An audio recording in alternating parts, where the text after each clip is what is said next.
यह कहानी एक ऐसे लड़के की है जिसे कंप्यूटर से बेइंतहा मोहब्बत थी। उसके कंप्यूटर प्रेम ने न सिर्फ उसे दुनिया का सबसे अमीर व्यक्ति बनाया, बल्कि हम जिस दुनिया में रहते हैं उसे बदल भी डाला। महज 13 वर्ष की उम्र में कंप्यूटर हैक करने और मात्र 31 साल में अरबपति बनने वाले गेट्स ने इंफॉर्मेशन टेक्नोलॉजी यानी सूचना प्रौद्योगिकी के क्षेत्र में किसी भी अन्य व्यक्ति से ज्यादा प्रभाव डाला और पर्सनल कंप्यूटर को घर घर पहुंचाने में अहम भूमिका निभाई। बिल गेट्स सचमुच हमारे लिए प्रेरणा स्रोत हैं। अपने कठिन परिश्रम, बुद्धिमत्ता और फोकस से बिल न सिर्फ दुनिया के सबसे अमीर व्यक्ति बने, बल्कि अपने धन के ज्यादातर भाग को दान में देने का संकल्प भी लिया। गेट्स की कुल संपत्ति क्रोएशिया, कंबोडिया और बहामास के जीडीपी से भी ज्यादा है। वह अगर हर दिन $10 लाख भी खर्च करें, तब भी पूरी संपत्ति खर्च करने में 285 साल लगेंगे। है न रोचक?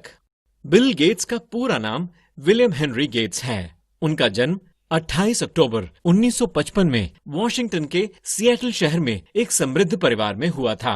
उनके माता पिता चाहते थे कि वह भी अपने पिता की तरह एक प्रसिद्ध वकील बने, पर नियति को कुछ और ही मंजूर था। जब उनके माता पिता ने उनका दाखिला लेक साइड स्कूल में कराने का फैसला लिया, तब बिल खुश नहीं थे, पर लेक साइड स्कूल ने उनका जीवन सचमुच बदल दिया। वह पहली बार यहीं पर कंप्यूटर से रूबरू हुए और बहुत जल्द ही उनके मन में कंप्यूटर प्रोग्रामिंग का भूत सवार हो गया। मात्र 13 वर्ष की उम्र में उन्होंने अपना पहला प्रोग्राम टिक टैक टो लिख डाला। प्रोग्रामिंग से उन्हें इतना प्रेम हो गया कि उनका बहुत सारा वक्त स्कूल के कंप्यूटर लैब में व्यतीत होने लगा। कुछ ही समय में स्कूल के शिक्षक भी उनके प्रोग्रामिंग स्किल से प्रभावित हो गए और उन्हें स्कूल के लिए एक प्रोग्राम लिखने को कहा। सन 1970 में अपने मित्र पॉल एलन के साथ मिलकर बिल गेट्स ने ट्रैफो डेटा नाम का प्रोग्राम लिखा, जिसका उद्देश्य सिएटल शहर के ट्रैफिक का विश्लेषण करना था। उस समय उनकी उम्र 15 साल थी और इस प्रोजेक्ट के उन्हें $20,000 मिले। गेट्स और एलन अपनी सॉफ्टवेयर कंपनी खोलने के लिए आतुर थे, पर गेट्स के माता पिता चाहते थे कि वे पहले अपना ग्रेजुएशन पूरा करें।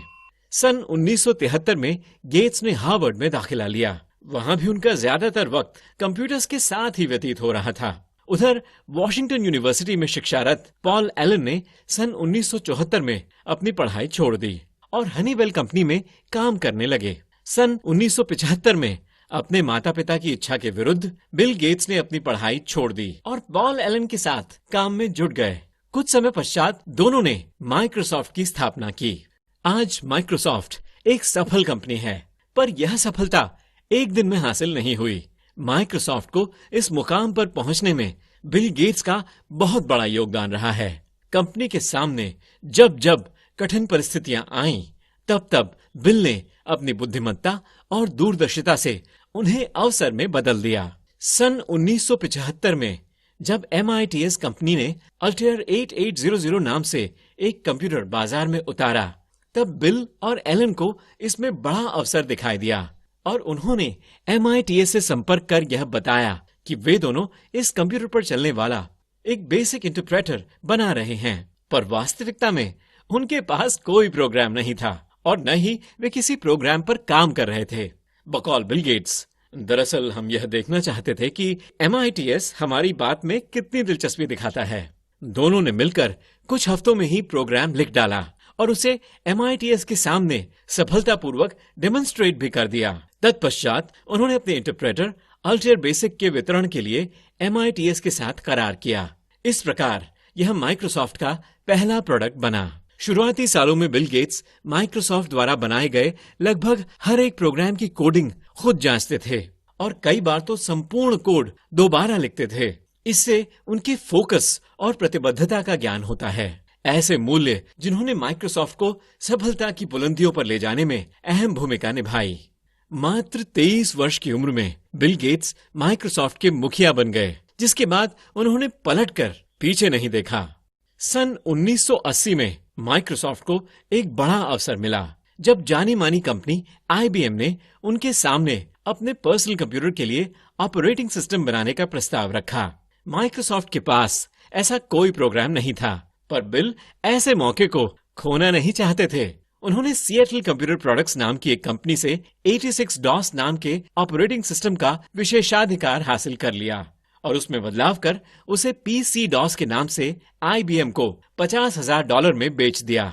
हालांकि इस सौदे में माइक्रोसॉफ्ट को कोई खास लाभ नहीं हुआ था, पर आईबीएम जैसी कंपनी का उनके सॉफ्टवेयर का प्रयोग करना बहुत बड़ी बात थी। इस डील ने माइक्रोसॉफ्ट की साख को बहुत बढ़ा दिया। कंपनी के लिए यह एक बड़ा टर्निंग पॉइंट था। यहाँ से वे दुनिया की एक अग्रणी सॉफ्टवेयर कंपनी बनने की दिशा में अग्रसर हुए। आईबीएम ने गेट्स के सामने इस सॉफ्टवेयर का सोर्स खरीदने का प्रस्ताव रखा, पर बिल ने बड़ी चतुराई से इस प्रस्ताव को ठुकरा दिया और आईबीएम द्वारा बिकने वाले कंप्यूटर में प्रयोग होने वाले इस ऑपरेटिंग सिस्टम के प्रत्येक कॉपी पर लाइसेंसिंग फी लगाने की बात की। यह कदम उनकी दूरदर्शिता और व्यापार कुशलता का परिचायक था। अपनी समझ, व्यापार कुशलता और दूरदर्शिता से बिल गेट्स सन 1981 में माइक्रोसॉफ्ट बोर्ड के चेयरमैन बन गए। समय बीतता गया और बिल गेट्स अपनी कुशल रणनीति और नेतृत्व से माइक्रोसॉफ्ट को एक के बाद एक बुलंदियों पर ले जाते गए। सन 1983 का विंडोज प्रचार अभियान भी उनकी चतुराई का एक और उदाहरण है। दरअसल यह एक ब्लफ था।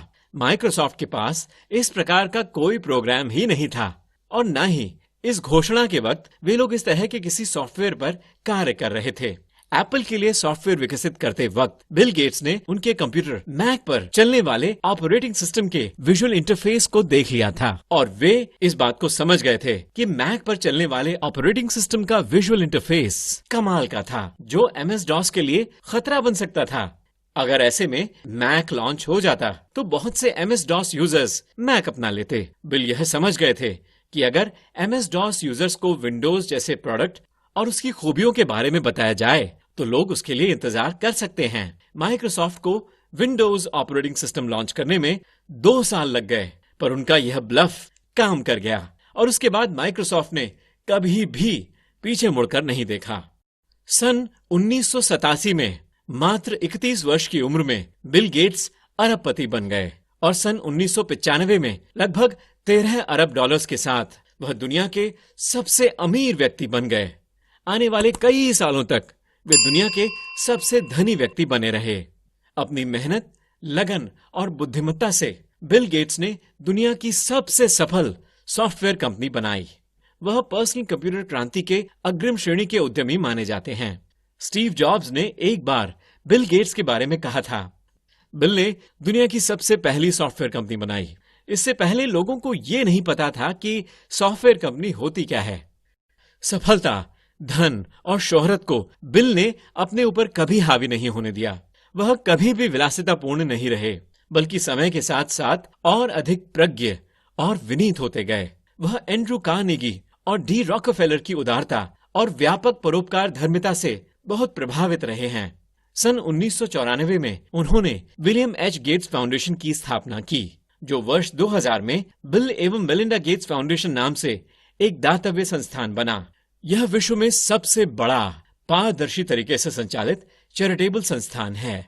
आज बिल एवं मेलिंडा गेट्स फाउंडेशन दुनिया भर में शिक्षा, स्वास्थ्य, स्वच्छता और पर्यावरण के क्षेत्र में अभूतपूर्व कार्य कर रहा है और बिल गेट्स को उनके मानवीय प्रयासों के लिए कई बार सम्मानित किया जा चुका है। बिल गेट्स के ये शब्द उनकी परोपकारी सोच के दर्पण हैं।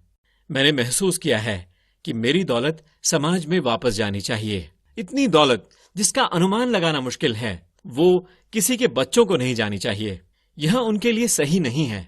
बिल गेट्स का जीवन और उनके मानवीय कार्य हम सब के लिए आदर्श और अनुकरणीय हैं। इसी तरह के और इंस्पायरिंग वीडियोस देखने के लिए हमारे चैनल को सब्सक्राइब करें और बेल आइकन दबाना न भूलें।